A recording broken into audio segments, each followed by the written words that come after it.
In this video, I'm exposing the hidden traps that keep us stuck in the third dimension, the ones that quietly block our ascension into the fifth.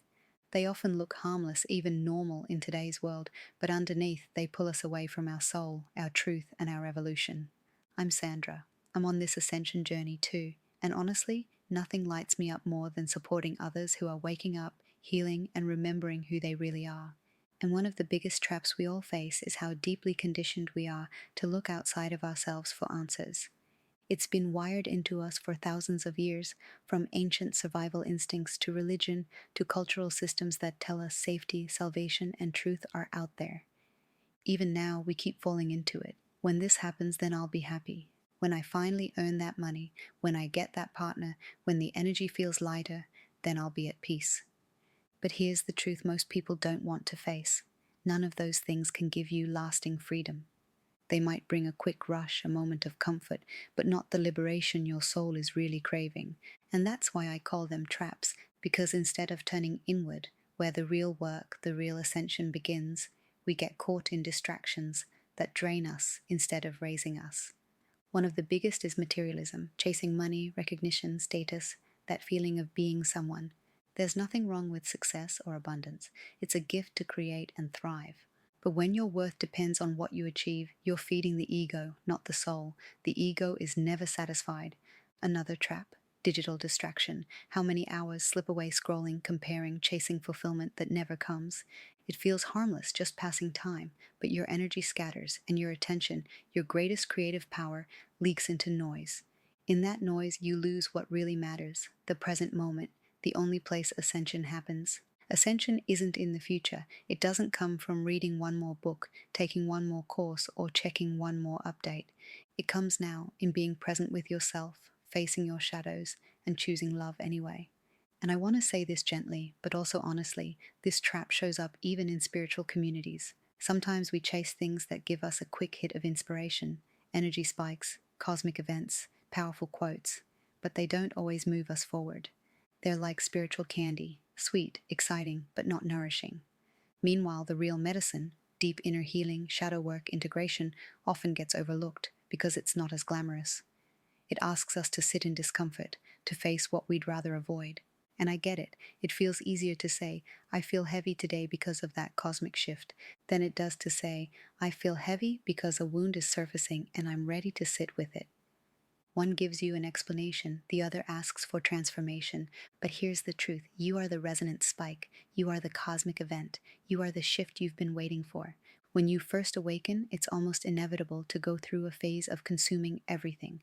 The cabal, timelines, false matrix, star seeds, cosmic disclosure, reptilians, soul harvesting, all of it.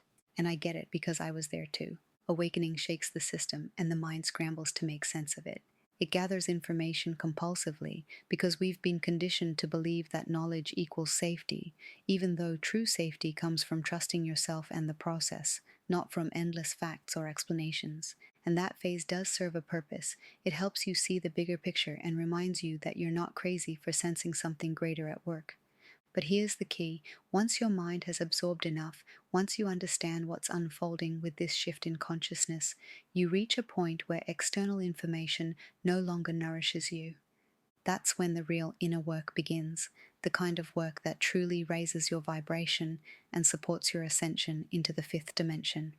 And this ties directly into the video I shared last week, where I explored the similarities between ascension and the Buddhist path to nirvana. What I realized is that both ultimately lead to the same destination, a return to source, to freedom, to wholeness. The only difference is the path we choose to walk to get there.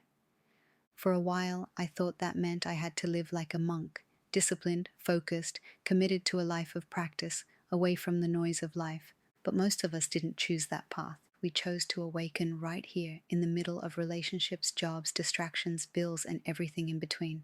And that's no accident.